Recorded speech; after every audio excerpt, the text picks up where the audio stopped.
Shalom Bapak Ibu. Shalom. Terima kasih Tuhan, selamat pagi. Mari kita siapkan hati kita mau memberikan yang terbaik buat Tuhan. Kita mau naikkan ucapan syukur kita sebab pemeliharaan Tuhan yang sempurna dalam kehidupan kita. Haleluya.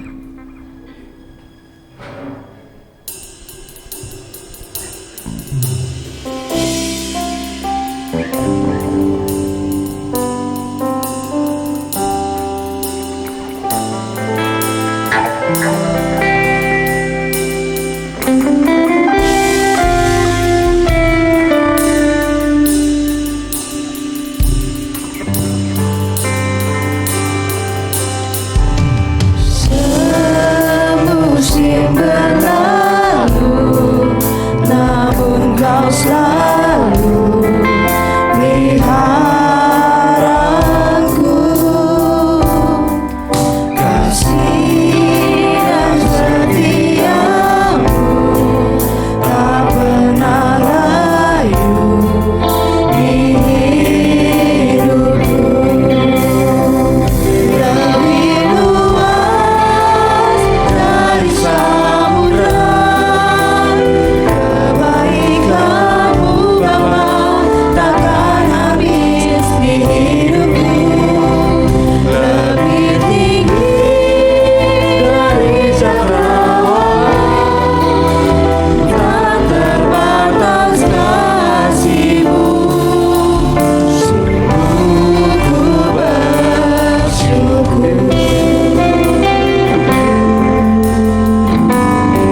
Bapa, selamat pagi Tuhan Yesus, selamat pagi Roh Kudus. Buat kebaikan-Mu di dalam kehidupan kami Tuhan, sepanjang hidup kami ini Tuhan. Terima kasih Tuhan untuk kebaikan-Mu Tuhan. Sebentar kami ingin memulai ibadah kami Tuhan. Kau berkati kami Tuhan, Kau berkati untuk pemberita firman Tuhan Tuhan. Kau berkati Tuhan, biarlah apa yang disampaikan Tuhan, biarlah itu berguna buat kehidupan kami Tuhan, dan kami lakukan dalam kehidupan kami Tuhan. Terima kasih Tuhan untuk kebaikan-Mu Tuhan. Kau berkati juga untuk para pelayan-Mu Tuhan. Kau memberkati mereka Tuhan, memberkati setiap kehidupan apapun yang dikerjakan buat kemuliaan nama-Mu saja-Mu Tuhan. Terima kasih Tuhan untuk kebaikan-Mu. Kami siap untuk memulai ibadah kami Tuhan, dalam nama Yesus, haleluya, amin. Sekali lagi shalom Bapak Ibu. Sebelum kita mulai memuji bersorak memuliakan nama Tuhan, saya persilakan untuk kasih salam ke kiri kanannya.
Yesus teramat sangat baik dalam hidup kita.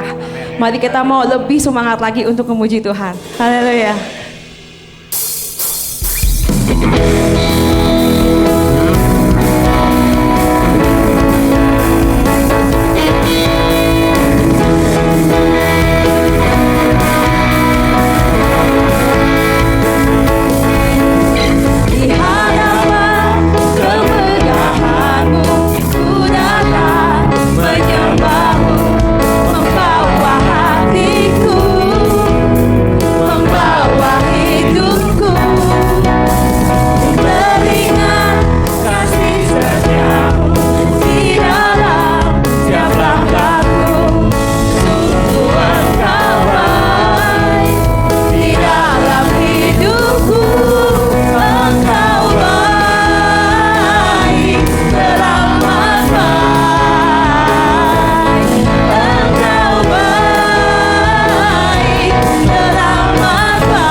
Silakan duduk Bapak Ibu.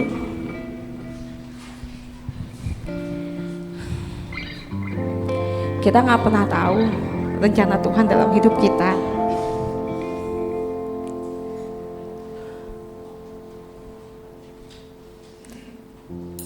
Tapi kita yakin dan percaya rencananya adalah yang terbaik dalam hidup kita. Amin.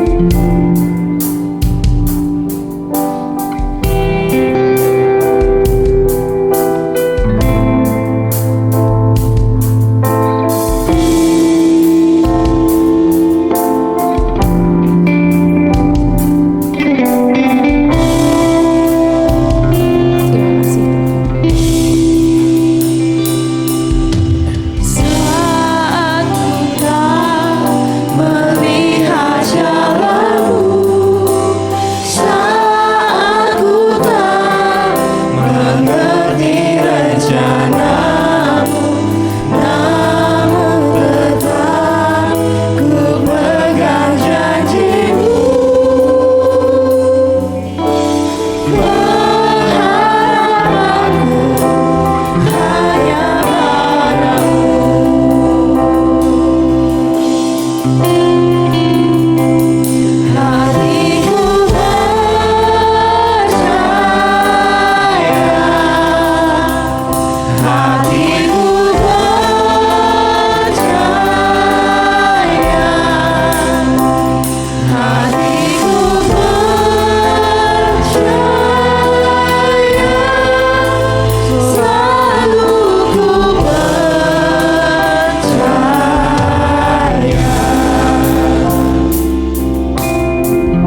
bangkit berdiri bersama, kita nyanyikan lagu ini dari awal.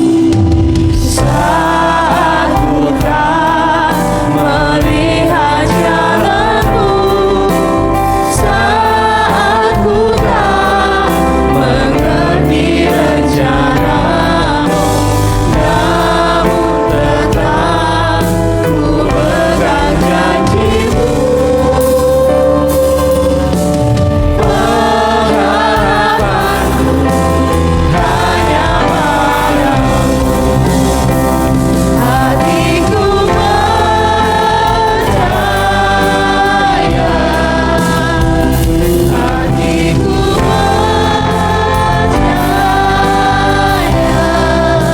ku hatiku percaya Tuhan, namun adalah jalan yang terbaik dalam hidup kami. Beserta pada kita persediakan anak-anakmu ya. Hatiku percaya, selalu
dalam setiap situasi, dalam setiap apa yang kami hadapi dan alami, baik kemenangan, baik Tuhan izinkan kami dalam lembah kekelaman, satu yang kami ingat, kami tetap percaya padamu.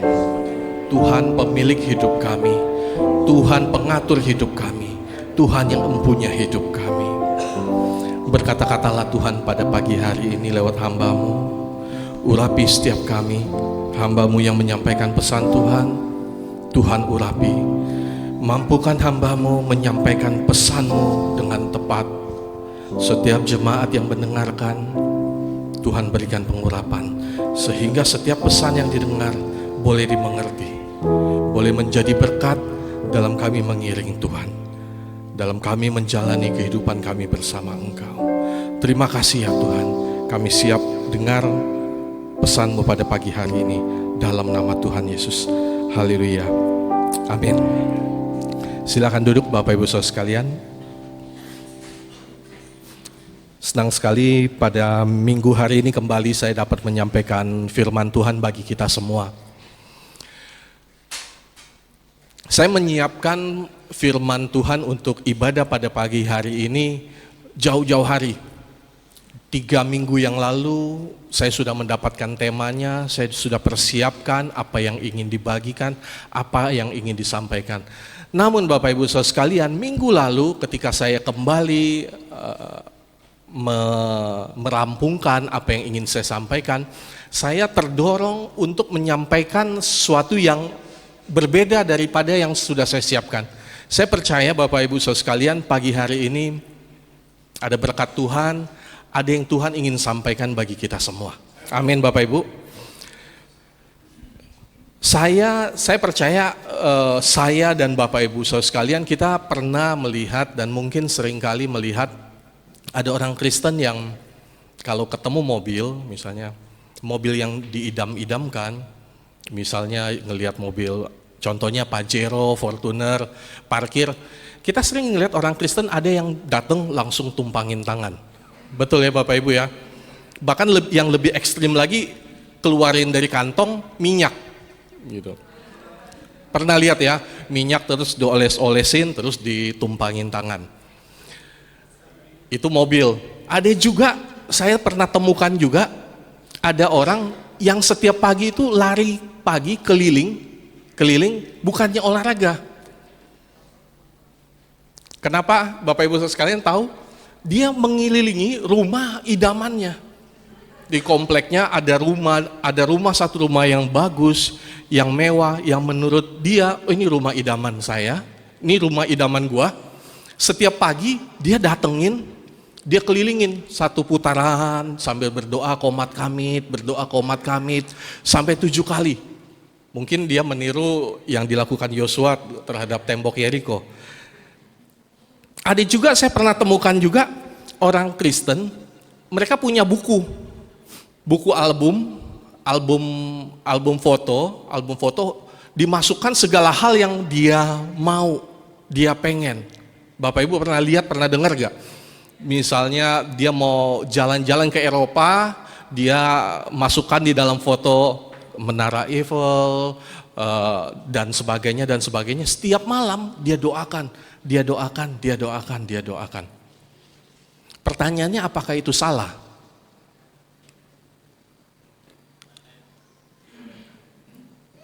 Ya bebas-bebas aja, dia yang berdoa, dia yang punya keinginan. Kita nggak tahu gereja orang tersebut apakah mengajarkan hal seperti itu. Tetapi di gereja ini, di tempat ini kita nggak mengajarkan seperti itu. Kita nggak mengajarkan Bapak Ibu ketemu mobil, apalagi mobil yang mewah, stop dulu, doakan, Tuhan saya percaya ini akan jadi milik saya. Enggak, kita nggak pernah ajarkan itu.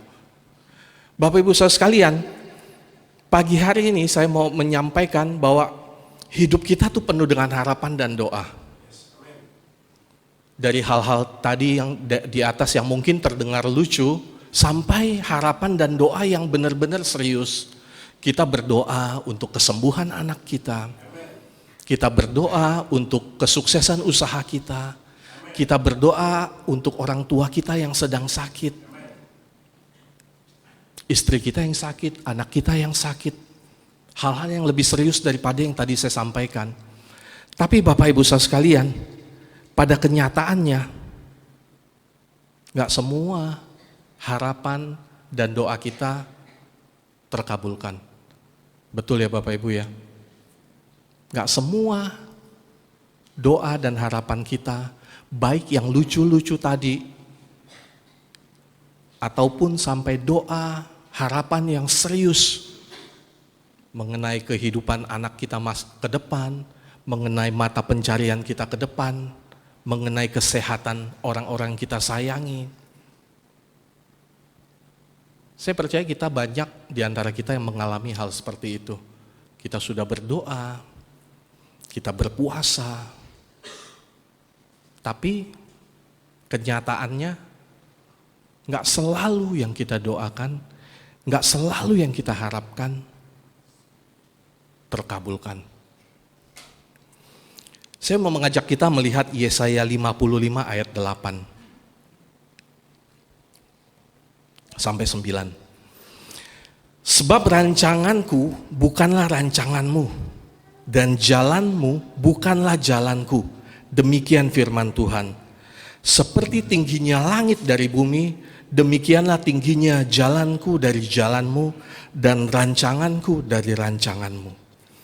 Bapak Ibu saudara sekalian, seringkali orang Kristen, kita sok pede. Kita merasa pikiran kita, jalan pikiran kita, rencana kita udah selaras, udah seperti Tuhan. Apalagi kalau kita selip-selipkan hal-hal yang rohani. Ketika kita minta mobil, Tuhan, saya berdoa, mobil saya sekarang cuma bisa muat 4. Tuhan saya berdoa, Tuhan berikan mobil baru yang muat 10. Nanti kalau muat 10 saya akan ajak orang-orang, saya antar jemput jemaat ke gereja. Kita menganggap dengan menyelipkan hal-hal rohani, wah itu Tuhan, itu sudah seperti jalan Tuhan. Itu sudah seperti rancangan Tuhan atas hidup kita. Bapak Ibu Saudara sekalian, kekristenan itu berbeda dengan perdukunan. Ke gereja itu berbeda dengan ke Gunung Kawi. Kekristenan itu berbeda. Ke dukun, ke Gunung Kawi atau ke segala macam penyembahan, segala dukun dimanapun berada, itu transaksional. Ketika kita minta sesuatu, kita memberikan sesuatu, tumbal dan sebagainya. Tapi kekristenan berbeda Bapak Ibu Saudara sekalian. Kekristenan hubungannya bukan transaksional, bukan transaksi, tapi hubungan. Hubungan kita dengan Tuhan, hubungan kita dengan Bapa, hubungan orang tua dengan anak, Bapa di surga dan kita anak-anaknya. Bukan hubungan transaksi. Bapak Ibu, mungkin kalau Bapak Ibu ngelihat judul khotbah saya, khotbah ini terdengar pesimis dan berbeda dengan judul biasanya. Boleh tampilkan judulnya, namun apabila tidak. Namun apabila tidak.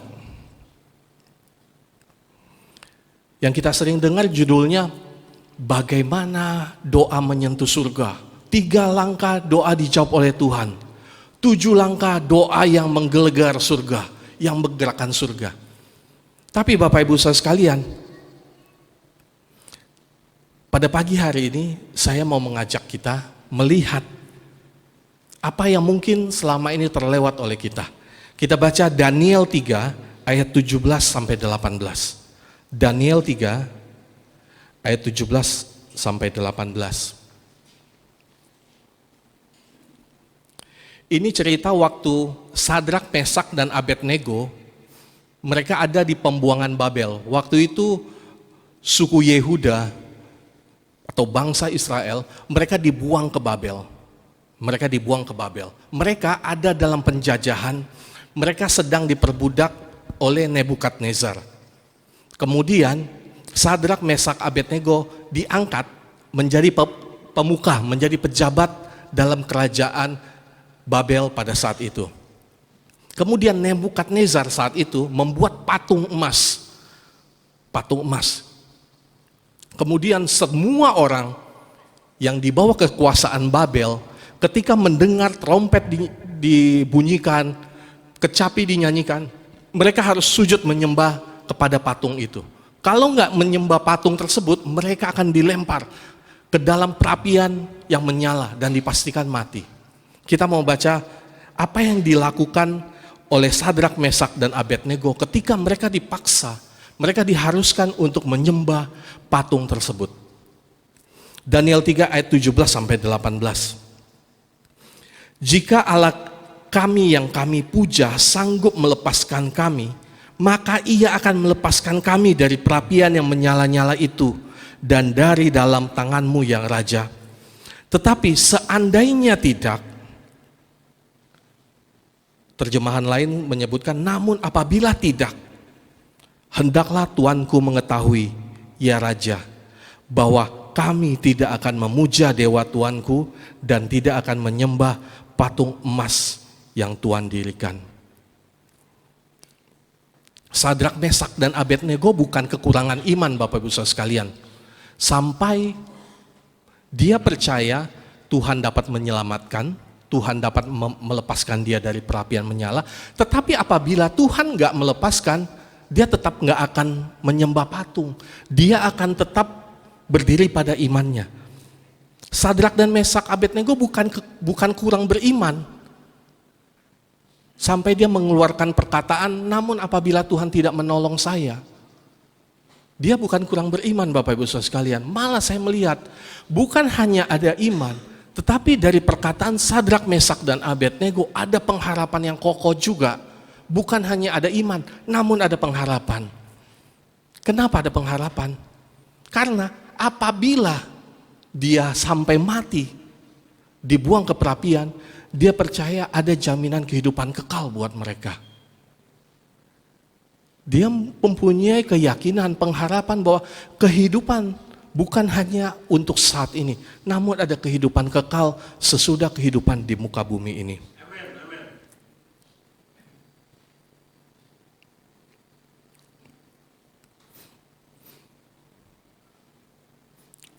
Bapak Ibu Saudara sekalian, kekristenan itu bukan bicara hanya mujizat, kesembuhan, keberhasilan, kesuksesan.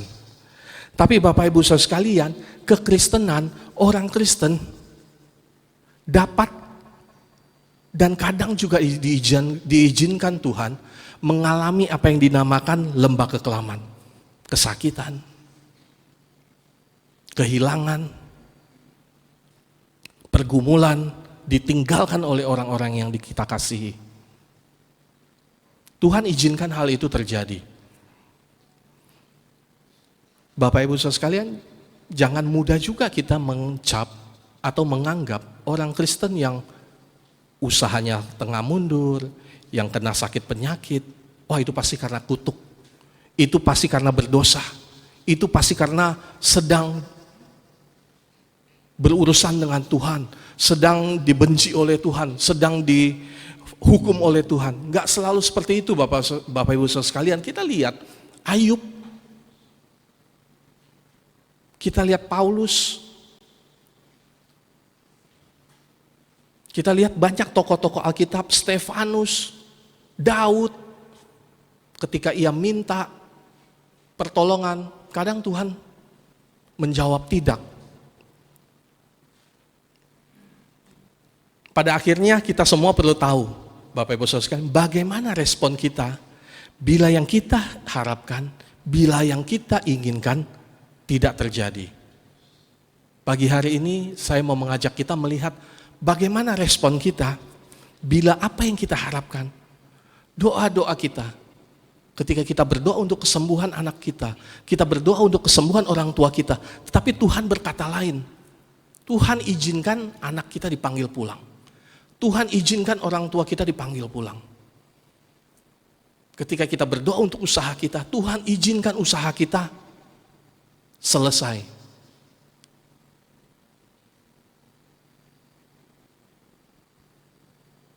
Seringkali gereja, seperti tadi saya sampaikan, judulnya bagaimana doa yang dijawab, bagaimana doa dijawab. Tapi realita yang ada Bapak Ibu Saudara sekalian, kita lihat Tuhan izinkan juga kok. Apa yang kita harapkan itu tidak terlaksana.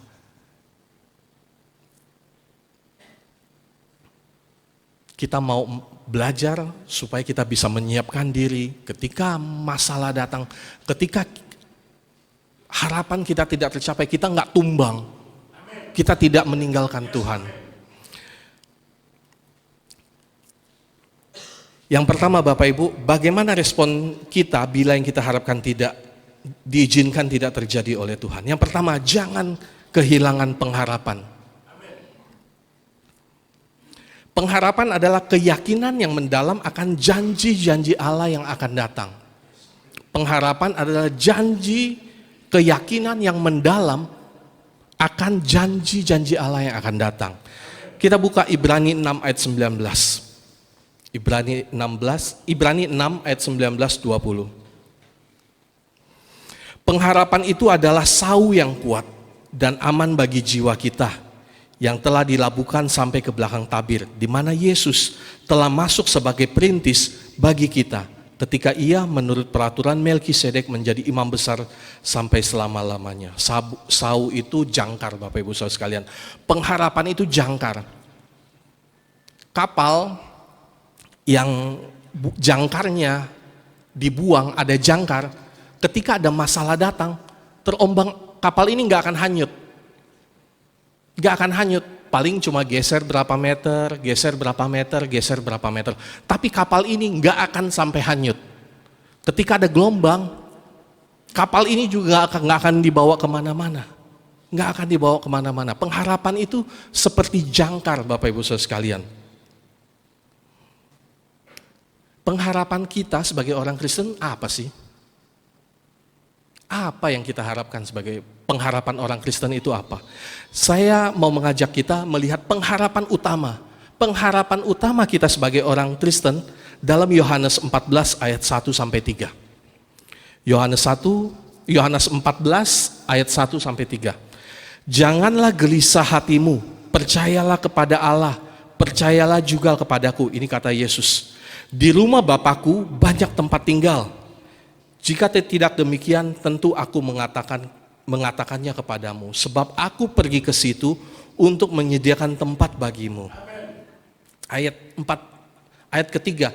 Dan apabila aku telah pergi ke situ dan telah menyediakan tempat bagimu, aku akan datang kembali dan membawa kamu ke tempatku, supaya di tempat di mana aku berada, kamu pun berada.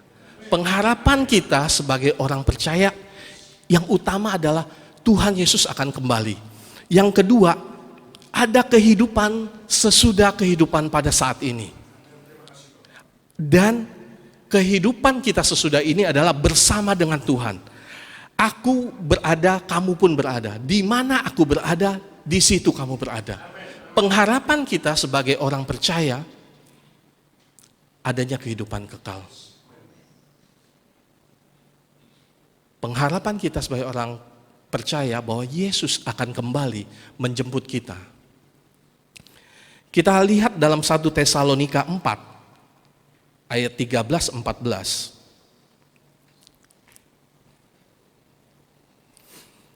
1 Tesalonika 4 ayat 13. Selanjutnya kami tidak mau, saudara-saudara, bahwa kamu tidak mengetahui tentang mereka yang meninggal, supaya kamu jangan berduka cita seperti orang-orang lain yang tidak mempunyai pengharapan. Karena jikalau kita percaya bahwa Yesus telah mati dan telah bangkit, maka kita percaya juga bahwa mereka yang telah meninggal dalam Yesus akan dikumpulkan Allah bersama-sama dengan Dia. Pengharapan kita sebagai orang percaya yang tidak boleh hilang ketika masalah datang, ketika apa yang kita harapkan tidak dijawab, seperti yang saya tadi sampaikan, mungkin ketika kita berdoa, orang yang kita doakan, Tuhan izinkan, dipanggil pulang, apa yang kita doakan tidak seperti yang terjadi, tidak seperti yang kita harapkan.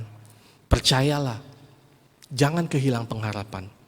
Pengharapan kita sebagai orang percaya bahwa kehidupan bukan hanya saat ini. Kehidupan bukan hanya di dunia ini. Ada kehidupan yang lebih panjang. Ada kehidupan yang sesungguhnya yang berlangsung bukan hanya 70 tahun, 80 tahun, 90 tahun, tetapi yang berlangsung selama-lamanya. Itu yang tidak pernah boleh hilang dalam hidup kita. Yang kedua, bagaimana respon kita bila kita harapkan diizinkan Tuhan tidak terjadi? Saya mau mengajak kita melihat kisah Yohanes Pembaptis dalam Matius 11 ayat 2 sampai 6. Yohanes Pembaptis dalam Matius 11 ayat 2 sampai 6. Oke. Di dalam penjara Yohanes Pembaptis mendengar tentang pekerjaan Kristus, lalu menyuruh murid-muridnya berkata kepadanya, "Engkaukah yang akan datang itu, atau haruskah kami menantikan orang lain?" Yesus menjawab mereka, "Pergilah dan katakan kepada Yohanes apa yang kamu dengar dan kamu lihat. Orang buta melihat, orang lumpuh berjalan, orang kusta menjadi tahir, orang tuli mendengar, orang mati dibangkitkan, dan kepada orang miskin diberitakan kabar baik. Dan berbahagialah orang yang tidak menjadi kecewa dan menolak aku." Bapak Ibu saudara sekalian, kita melihat cerita ini, Yohanes Pembaptis melihat pekerjaan Tuhan. Yohanes Pembaptis percaya bahwa Yesus yang hadir pada saat itu adalah Mesias. Namun, Bapak Ibu saudara sekalian, Yohanes Pembaptis mengharapkan Yesus Kristus itu datang sebagai Mesias yang bukan hanya datang sebagai juru selamat, tetapi menjadi pembebas bangsa Israel. Bangsa Israel itu punya pengharapan mesianik yang disebut pengharapan mesianik. Mereka berharap suatu saat ada Mesias datang, orang yang diutus Tuhan datang. Mereka orang tersebut membebaskan orang Israel, orang Yahudi dari penjajahan Romawi pada saat itu. Yohanes berharap Yesus datang dengan pedang, membebaskan penjajah, mengusir orang Romawi, dan mungkin dia yang saat itu dalam penjara bisa selamat, bisa dikeluarkan. Harapan dari Yohanes Pembaptis berbeda dengan apa yang terjadi. Yesus datang bukannya membawa pedang, malah membawa kabar baik, hanya membawa kabar baik. Yesus datang bukan mengusir penjajah, bukan mengusir bangsa Romawi yang menjajah orang Yahudi saat itu. Yesus datang mengusir roh-roh jahat. Mengusir pekerjaan-pekerjaan iblis. Mungkin yang diharapkan Yohanes Pembaptis berbeda dengan kenyataannya. Pesan Yesus saat itu kepada Yohanes Pembaptis, kepada murid-muridnya, jangan menjadi kecewa dan menolak aku. Yang kedua, Bapak Ibu Saudara sekalian, respon kita ketika apa yang kita harapkan tidak diizinkan, tidak terjadi oleh Tuhan, tidak menjadi kecewa dan menolak atau meninggalkan Tuhan. Jangan kita menjadi kecewa dan meninggalkan Tuhan.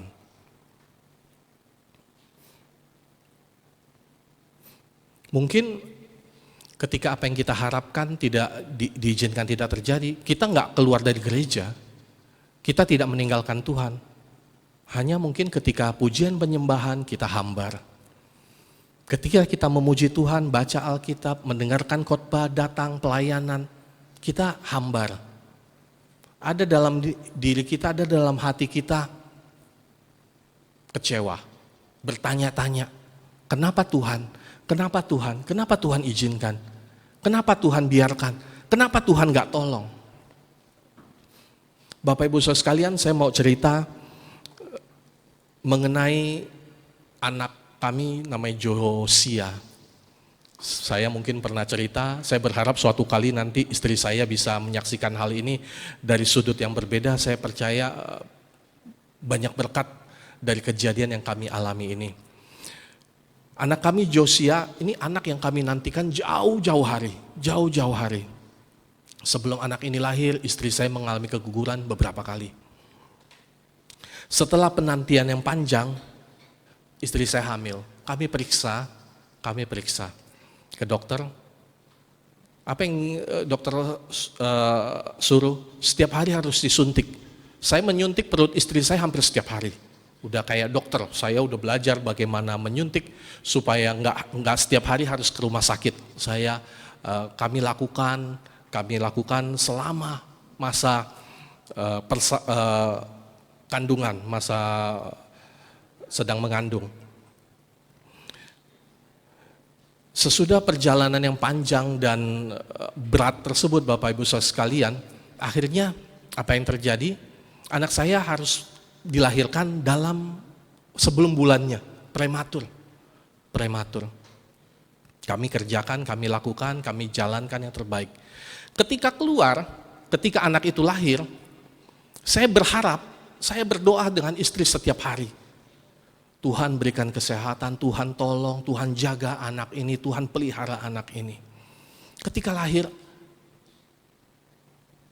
anak ini biasanya kan kalau lahir dikasih ke ibunya, lihat dulu gitu ya. Ini enggak, langsung dibawa keluar. Langsung dokter panggil saya, mukanya dokter serius dan sebagainya. Dokter bilang anak ini perlu perawatan khusus. Suka berhenti bernafas. Akhirnya diberi penanganan, dimasukkan ke dalam ruangan NICU seperti ICU tapi untuk anak-anak. Di sana saya melihat anak saya dimasukin selang, ditaruh selang, diinfus dan sebagainya. Kita sebagai orang tua, kami sebagai orang tua yang menantikan anak ini begitu, perjalanan penantian ini begitu panjang, melewati banyak penderitaan, melewati banyak rintangan ketika anak ini lahir. Apa yang kami harapkan, apa yang kami doakan setiap hari, Tuhan berikan kesehatan, Tuhan tolong, Tuhan jaga anak ini. Ketika lahir kenyataannya berbeda dari apa yang kami harapkan. Sedih, tentu sedih. Saat itu kecewa, tentu ada kekecewaan. Teman-teman datang, lihat dan sebagainya. Sebagai orang tua kita nggak bisa melihat anak kita di dalam ruangan, di dalam kaca. Ngelihat anak itu diinfus, anak itu dimasukkan selang ke dalam mulutnya. Tentu kita sedih sebagai orang tua. Di tengah kekecewaan, di tengah kesedihan tersebut, Bapak Ibu Saudara sekalian, istri saya udah nggak bisa berhenti menangis. Saya ingat saat itu hati saya sudah gundah gulana. Kenapa? Yang ada dalam di pikiran saya, kenapa Tuhan izinkan? Tuhan sudah memberkati, ya udahlah Tuhan, berikan yang mudah aja. Kenapa harus jalan yang susah? Tapi Bapak Ibu Saudara sekalian, ketika saya memilih untuk tidak kecewa, memilih untuk menyerahkan masalah tersebut, keadaan tersebut, hal tersebut, saya sangat ingat ketika saat itu saya berdoa, saya sampaikan pada Tuhan, Tuhan yang memberi, Tuhan yang mengambil, terpujilah nama Tuhan, biar kehendak Tuhan yang jadi. Tuhan mau ambil, Tuhan mau biarkan anak ini sembuh, silakan. Saya serahkan semuanya pada Tuhan. Ketika hal itu saya sampaikan, gak ada lagi kekecewaan. Saya dapat simpulkan Bapak Ibu sekalian bahwa kekecewaan itu pilihan. Itu pilihan. Meninggalkan Tuhan, menolak Tuhan itu juga pilihan. Ketika kita dalam permasalahan, apa yang kita harapkan? Seperti saya mengharapkan anak saya baik-baik aja ketika lahir. Akhirnya harus masuk NICU 2 minggu, kemudian baru bisa pulang. Apa yang kita harapkan tidak terjadi?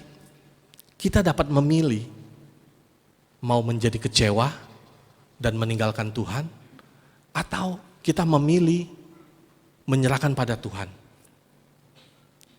dan hati kita tidak kecewa. Yang kedua Bapak Ibu Saudara sekalian, ketika ada apa yang kita harapkan tidak tercapai, jangan kecewa dan jangan tinggalkan Tuhan. Bapak Ibu Saudara sekalian, yang ketiga, bagaimana respon kita bila apa yang kita harapkan tidak diizinkan Tuhan tidak terjadi? Kita mau melihat dari kisah Paulus dalam 2 Korintus 12 ayat 7. Di Alkitab ini banyak cerita, banyak tokoh-tokoh Alkitab, apa yang diinginkan nggak selalu tercapai kok. Tapi hamba-hamba Tuhan, pendeta-pendeta lebih suka mengkhotbahkan apa yang terjadi gitu. Pagi hari ini kita mau belajar sebaliknya. Dan supaya aku jangan meninggikan diri, karena pernyataan-pernyataan yang luar biasa itu, maka aku diberi suatu duri dalam dagingku, yaitu seorang utusan iblis untuk mengocok aku, supaya aku jangan meninggikan diri. Tentang hal itu, aku sudah 3 kali berseru kepada Tuhan supaya utusan iblis itu mundur daripadaku. Tetapi jawab Tuhan kepadaku, cukuplah kasih karuniaku bagimu, sebab justru dalam kelemahanlah kuasaku menjadi sempurna. Sebab itu terlebih suka aku bermegah atas kelemahanku, supaya kuasa Kristus turun menaungi aku. Karena itu aku senang dan rela di dalam kelemahan, di dalam siksaan, di dalam kesukaran, di dalam penganiayaan dan kesesakan oleh karena Kristus. Sebab jika aku lemah, aku menjadi kuat. Bapak Ibu Saudara sekalian, Paulus mengilustrasikan apa yang dia alaminya itu duri dalam daging. Banyak ahli Alkitab mengatakan bahwa ini adalah penyakit. Ada yang mengatakan penyakit mata, ada yang meyakini penyakit lambung dan sebagainya. Tetapi hampir banyak yang mengatakan ini penyakit. Paulus berdoa 3 kali. Kita tidak meragukan lagi doanya Paulus. Ingat Bapak Ibu, doa Paulus di dalam penjara ketika doa terjadi gempa bumi. Rantai-rantai dilepaskan, pintu-pintu terbuka. Doa Paulus tidak diragukan lagi. Tapi untuk satu hal ini, Tuhan izinkan loh Bapak Ibu Saudara sekalian. Paulus berdoa sampai 3 kali, nggak terjadi apa-apa. Apa yang Paulus harapkan, duri dalam dagingnya, penyakitnya itu dilepaskan, penyakit itu disembuhkan, Tuhan nggak kabulkan. Tuhan berkata tidak. Ini juga terjadi pada Paulus. Tapi apa yang Paulus lakukan? Paulus tetap maju dalam pelayanannya. Paulus semakin kuat dalam imannya. Hal ketiga Bapak Ibu Saudara sekalian, ketika goncangan datang, masalah datang, apa yang kita harapkan tidak terjadi, tetap maju, jangan mundur. Tetap kuat dalam iman, tetap ada dalam pelayanan, seperti teladan Paulus. Kami mengalami goncangan besar tahun 2020 kemarin. Goncangannya usaha kami tutup. Tuhan izinkan hal itu terjadi. Kami berdoa, kami berpuasa. Kalau ngomong puasa, Bapak Ibu yang kenal saya bukan orang yang hobi puasa. Saya hobinya makan gitu. Hobinya makan bukan hobi puasa. Saya sampai berpuasa. Saya waktu itu mau berpuasa 40 hari. 40 hari. Teman-teman kita muslim berpuasa, ada buka puasa dan ada sahur. Saya enggak, saya cuma buka puasa. Jadi makan cuma sekali. Itu pun tanpa sayur. Saya makan nasi putih. Saya mau 40 hari. Kenapa? Saya mau tahu Tuhan maksudnya apa? Kenapa ini terjadi? Kenapa ini terjadi? Saat itu istri saya sedang hamil juga.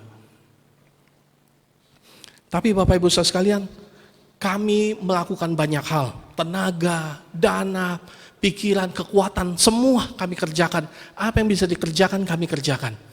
Kami doa, kami berpuasa, kami lakukan yang terbaik. Tapi apa yang terjadi? Tuhan izinkan usaha kami tutup. Usaha yang sudah dibangun dari tahun 2000, 20 tahun usaha itu dibangun. Kalau istri saya suruh cerita, sampai saat ini, setiap cerita pasti nangis. Usaha itu buat kami udah seperti anak kami sendiri. Udah seperti anak kami sendiri. Kami asuh dari kecil, kami bangun dari kecil. Dari kecil semakin besar. Kami perhatikan, kami asuh dengan baik, kami jaga dengan baik. Kami pelihara dengan baik. Suatu saat Tuhan izinkan lenyap, hilang. Seperti kehilangan anak. Rasanya benar-benar seperti kehilangan anak. Berhari-hari kami meneteskan air mata sampai rasanya kering gitu. Namun Bapak Ibu Saudara sekalian, kalau Bapak Ibu Saudara sekalian melihat perjalanan kami di tahun 2020, ketika usaha kami Tuhan izinkan turun, usaha kami Tuhan izinkan tutup, Tuhan bawa loh, Tuhan tolong kami. Pelayanan kami, Tuhan percayakan lebih lagi. Tuhan tambahkan, Tuhan percayakan pelayanan demi pelayanan. Kami memilih dan Tuhan kuatkan untuk kami terus maju dalam pelayanan, dalam iman. Bapak Ibu Saudara sekalian, ketika apa yang kita harapkan tidak sesuai dengan realita yang ada, jangan mundur, tetap maju. Dalam iman, dalam pelayanan.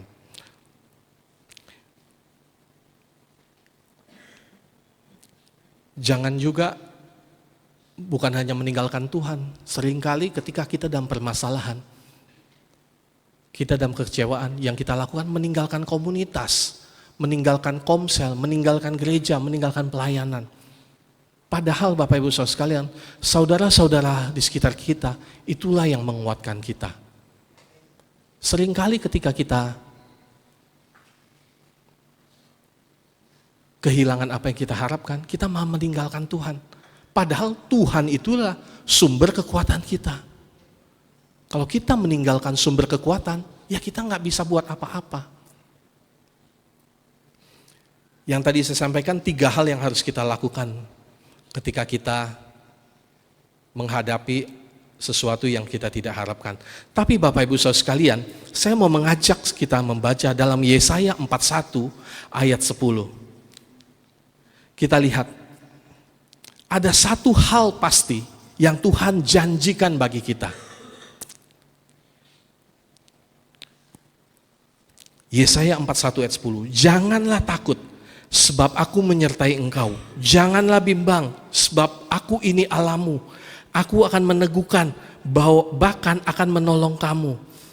Menolong engkau. Aku akan memegang engkau dengan tangan kananku yang membawa kemenangan. Dimanapun kita berada, perjalanan apapun yang kita hadapi, Tuhan berjanji, Ia akan menyertai kita. Tidak akan dibiarkannya kita berjalan sendirian.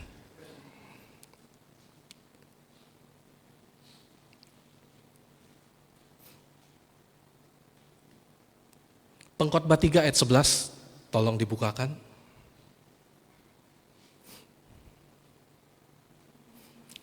Ia membuat segala sesuatu indah pada waktunya.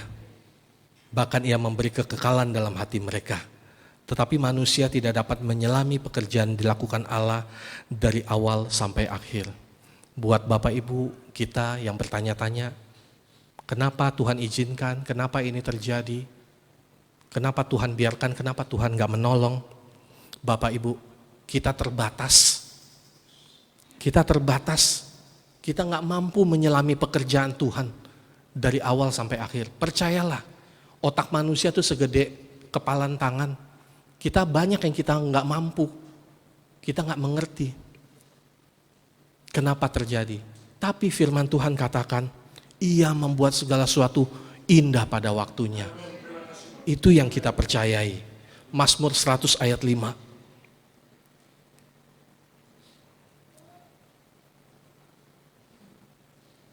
Daripada kita bertanya-tanya, kenapa Tuhan izinkan, percaya ini. Sebab Tuhan itu baik, kasih setianya untuk selama-lamanya, dan kesetiaannya tetap turun-temurun. Tuhan tetap setia apapun yang terjadi dalam hidup kita. Mari kita tundukkan kepala. Saya mengundang pemusik.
Saudara sekalian, bila ada di antara kita yang mungkin saat ini masih bertanya-tanya, Tuhan, kenapa Tuhan izinkan hal ini terjadi? Tuhan izinkan masalah ini, Tuhan tidak tolong. Tuhan izinkan orang yang saya sayangi, orang yang saya doakan, orang yang paling saya cintai, Tuhan izinkan sakit. Tuhan izinkan hal yang buruk menurut saya terjadi. Mungkin saat ini kita masih bertanya-tanya. Bapak Ibu Saudara sekalian, pada pagi hari ini mari selesaikan dengan Tuhan. Percayalah, banyak hal yang kita tidak pahami pekerjaan Allah dari awal sampai akhir. Kita terbatas. Namun percayalah bahwa Ia menjadikan segala sesuatu indah pada waktunya. Kita yang masih meragukan kebaikan Tuhan, kita datang ke gereja tapi hati kita hambar karena kita kecewa. Pada siang hari ini, pagi hari ini, selesaikan Bapak Ibu Saudara sekalian. Lepaskan masa lalu itu. Percayalah, firman-Nya berkata bahwa Tuhan itu baik. Kasih setianya untuk selama-lamanya dan kesetiaannya tetap turun-temurun. Mari Bapak Ibu berdoa.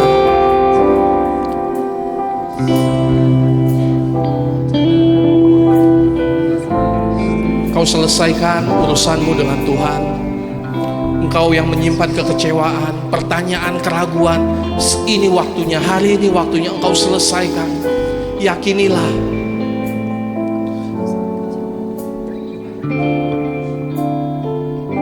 Saya mengajak kita nyanyikan, hatiku percaya. Percayalah, percayalah. Percaya. Hatiku percaya.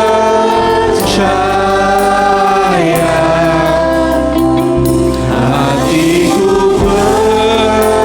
percaya. Selalu percaya. Selalu ku percaya. Selalu ku percaya. Selalu ku percaya.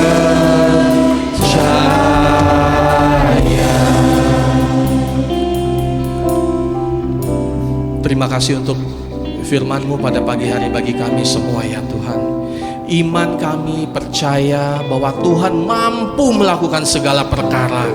Iman kami percaya Tuhan mampu menyembuhkan, Tuhan mampu membangkitkan orang mati, Tuhan mampu menolong kami, Tuhan mampu memberikan yang terbaik, Tuhan mampu melakukan mujizat-mujizat bagi kami.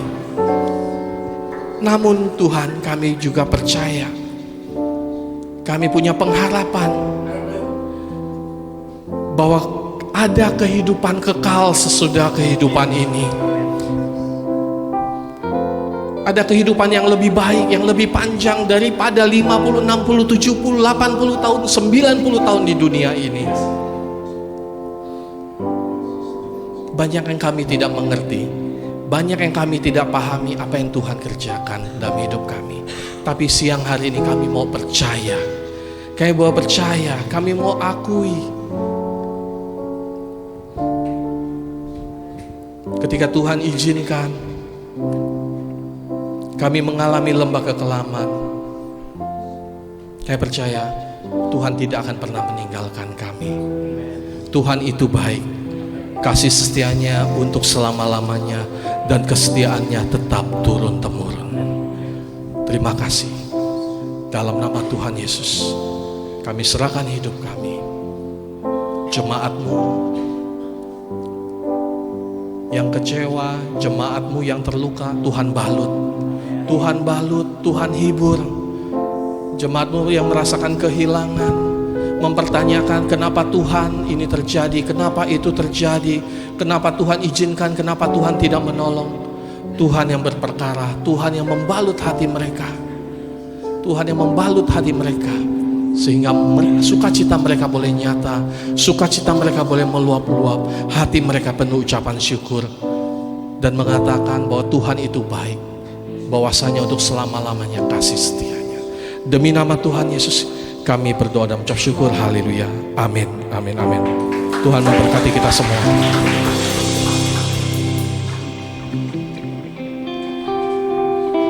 Kita semua diberkati oleh pemberitaan firman Tuhan pada hari ini. Amin. Amin. Terima kasih Pak Kenoto untuk firman Tuhannya. Sambil menyiapkan persembahan, apakah ada pengumuman yang mau disampaikan? Nggak ada, oke. Kita akan memberikan yang terbaik. Sebelumnya mari kita berdoa. Bapak, terima kasih Tuhan buat kebenaran firman-Mu yang sudah Engkau sampaikan melalui hamba-Mu. Kami percaya Tuhan, rancangan-Mu bagi kami adalah rancangan damai sejahtera, dan Engkau membuat segala sesuatu indah pada waktunya. Ampuni kami ya Bapak, kalau selama ini Tuhan kami sering merasa kecewa, kami sering merasakan kepahitan Tuhan untuk segala hal dalam kehidupan kami. Kami mulai saat ini ya Bapak, dan seterusnya kami mau menyerahkan setiap perencanaan, setiap kehidupan kami, setiap apapun Tuhan yang akan kami kerjakan, biarlah rancangan-Mu yang terjadi dalam setiap kehidupan kami. Bekerjalah ya Roh Kudus sebebas-bebasnya, seluas-luasnya dalam setiap kehidupan kami. Tuntun selalu kami ya Bapak, untuk kami selalu berada di jalan-Mu. Kau berkati Tuhan hamba-Mu yang menyampaikan kebenaran firman-Mu. Kau pakai dia lebih dan lebih lagi Tuhan. Berkati dimanapun dia berada, dalam keluarga, dalam usaha, dalam pekerjaan, apapun yang dia kerjakan Tuhan. Dimanapun dia Engkau tempatkan, biarlah nama-Mu saja yang dipermuliakan. Terima kasih Bapa. Sebentar kami akan memberikan yang terbaik Tuhan. Kau sucikan, kuduskan persembahan kami, agar dapat menjadi dupa yang harum di hadapan-Mu, dan dapat dipergunakan untuk memperluas kerajaan-Mu di tempat ini. Dalam nama-Mu Tuhan kami Yesus Kristus, kami berdoa dan bersyukur. Haleluya. Amin.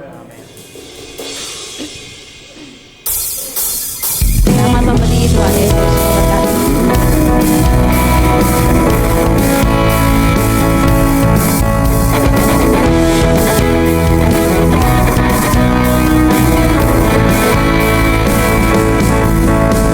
Di hadapan kebenaran-Mu, ku datang menyembah-Mu, membawa hatiku, membawa hidupku,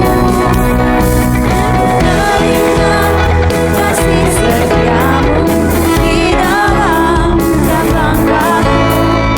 Sungguh Engkau baik di dalam hidupku. Engkau baik, teramat baik. Engkau baik, teramat baik. Engkau baik, teramat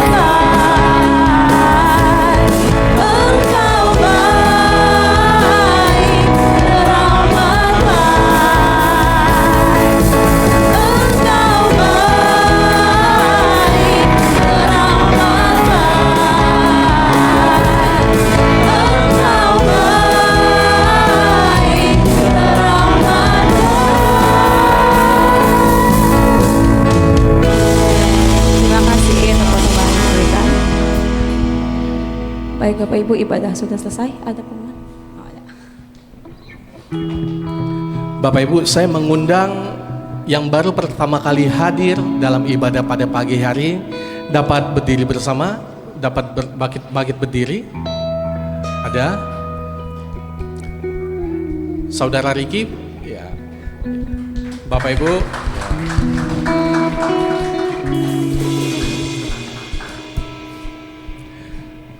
selamat beribadah di tempat ini, Saudara Riki. Kami mengundang untuk beribadah bersama kami lagi di minggu yang akan datang. Bapak Ibu, minggu lalu kita ada mengadakan baptisan air.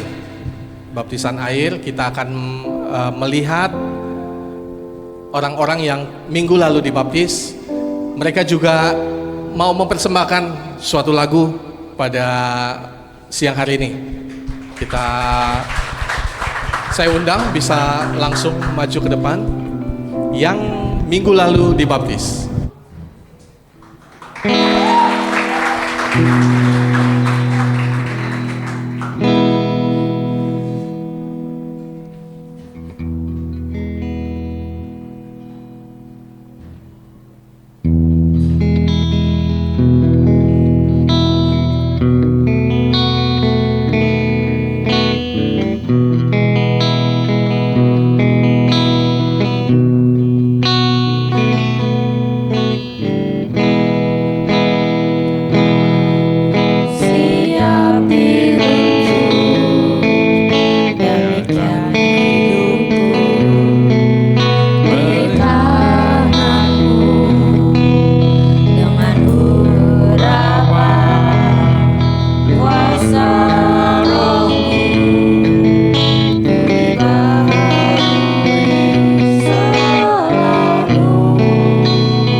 Tuhanku Allah, dalam rumah-Mu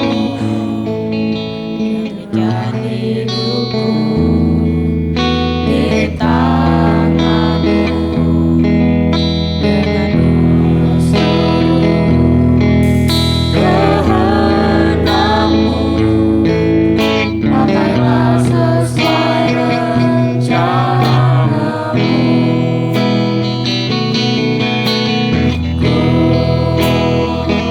Mau seperti-Mu, Yesus, disempurnakan selalu dalam segenap jalanku, memuliakan nama-Mu.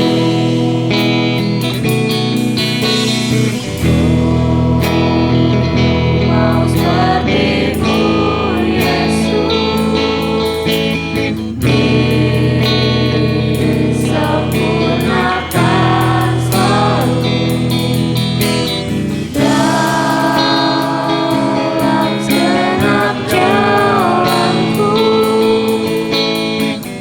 memuliakan nama-Mu. Memuliakan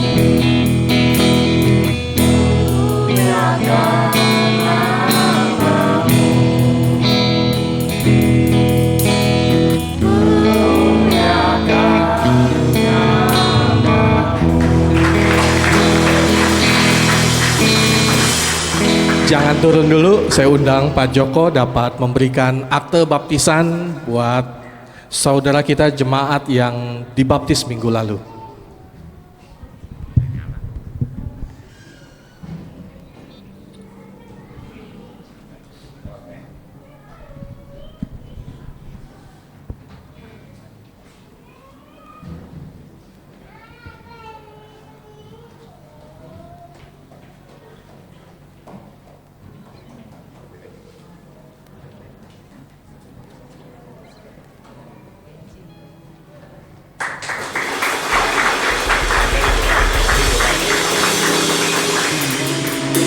Ya, silakan turun, silakan bisa kembali duduk.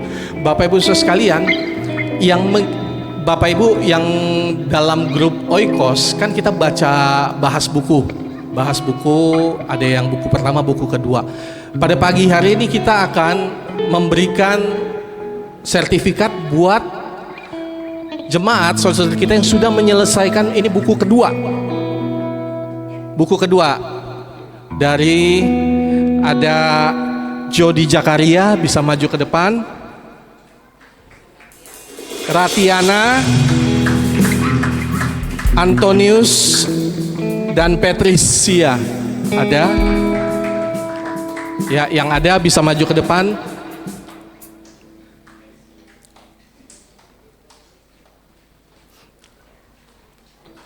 Ya, Nelis juga ya. Iya, nggak apa-apa di sini. Pak Joko bisa berikan sertifikat, Pak Joko.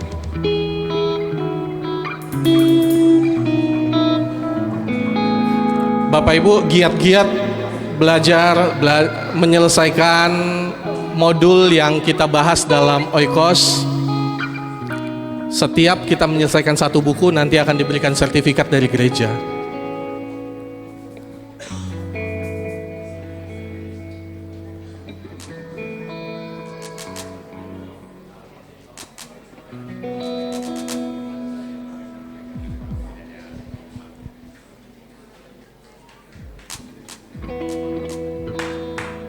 Kita berikan tepuk tangan Bapak Ibu. Pak Joko boleh berdoa untuk saudara-saudara kita tadi yang sudah dibaptis dan saudara-saudara kita yang telah menyelesaikan MSK 2 pada pagi hari ini.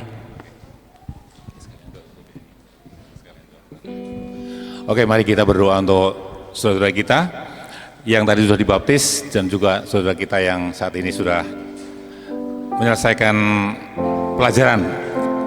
Kita berdoa. Tuhan Yesus, terima kasih untuk pagi hari ini Tuhan. Berkat-Mu atas keluarga Kristus di tempat ini, Kau ingatkan kembali bahwa supaya keluarga Kristus di tempat ini, anak-anak-Mu di tempat ini memiliki iman, tidak lagi memiliki iman oleh karena kami beriman, oleh karena kami mengasihi Yesus, oleh karena diberkati, oleh karena menerima kesembuhan, oleh karena segala hal yang ada di dunia ini. Tapi biar mulai hari ini Tuhan, iman jemaat Tuhan tempat ini, kasih Kristus tempat ini, memiliki iman kepada Engkau, iman walaupun. Kasih kepadamu adalah kasih walaupun. Meskipun berkat belum tercurahkan, meskipun kesembuhan belum tercurahkan, meskipun pemulihan keluarga belum terjadi, tetapi kasih kami, iman kami tetap kepada Engkau. Karena kami, pengharapan kami di dalam Engkau bukan perkara-perkara yang ada di dunia ini, tapi pengharapan kami kepada Engkau adalah perkara-perkara di masa yang akan datang, yaitu kehidupan kekal bersama dengan Engkau. Itu jauh lebih berharga dari apapun yang ada di dunia ini Tuhan. Terima kasih Bapakku, terima kasih Tuhan Yesus. Dan kami berdoa untuk kasih-kasih kami yang sudah minggu kemarin dibaptis. Mereka sudah mengambil keputusan untuk meninggalkan manusia lamanya dan hidup bagi Engkau Tuhan Yesus. Engkau yang akan menuntun, Engkau yang akan memberikan kekuatan, Roh Kudus yang akan memimpin mereka untuk menghadapi hari-hari ke depan, supaya tidak luntur imannya, tetapi tetap memiliki iman walaupun kepada Engkau Tuhan Yesus. Dan juga untuk kekasih-kasih kami yang sudah menyelesaikan buku pelajaran MSK juga Tuhan, biarlah kiranya apa yang telah mereka terima bukan hanya sebagai pengertian teori, tetapi dihidupi dalam kehidupan sehari-hari, mempraktekkan semua apa yang telah dipelajari di dalam kehidupan sehari-hari. Dalam kehidupan sehari-hari mereka menjadi contoh, menjadi berkat bagi rekan-rekan dimanapun mereka berada. Terima kasih Bapak. Juga berdoa untuk saudara Riki yang hari ini hadir bersama-sama dengan kami. Terima kasih Tuhan, Engkau memberkati anakmu ini, berkati pekerjaannya, usahanya, apapun yang dikerjakannya berhasil oleh karena pertolongan Tuhan. Kehidupan rohaninya tambah-tambahkan terus, supaya semakin hari semakin dewasa di dalam Engkau, semakin dewasa di dalam Engkau, dan Engkau pakai anakmu ini untuk menjadi alat kemuliaan bagi nama Tuhan Yesus. Terima kasih juga untuk kehadiran keluarga Timi Lala Tuhan yang pada pagi hari ini bersama-sama dengan kami. Berkati mereka semuanya, berkati pelayanannya mereka, di mana Engkau tempatkan anak-anakmu ini Tuhan. Terima kasih Bapak. Sebentar kami akan akhiri ibadah kami. Cuma dikasih Tuhan, ibadah sudah selesai. Bila kiranya firman yang disampaikan hari ini terus hidup di dalam hati kita, di dalam hatimu dan hatiku. Kasih daripada Tuhan Yesus, kuasa daripada Allah, dan kuat kuasa Roh Kudus akan terus memimpin kita, menuntun kita semuanya. Kita semakin hari memiliki kehidupan semakin layak di hadapan Tuhan, semakin berkenan di hadapan Tuhan, dan semakin menyenangkan hati Tuhan. Biar berkat ini tercurah atas kita semua, menyertai langkah-langkah kita dari sekarang sampai selama-lamanya. Di dalam nama Tuhan Yesus, haleluya, kita sama-sama katakan amin. Tuhan Yesus berkati kita semua.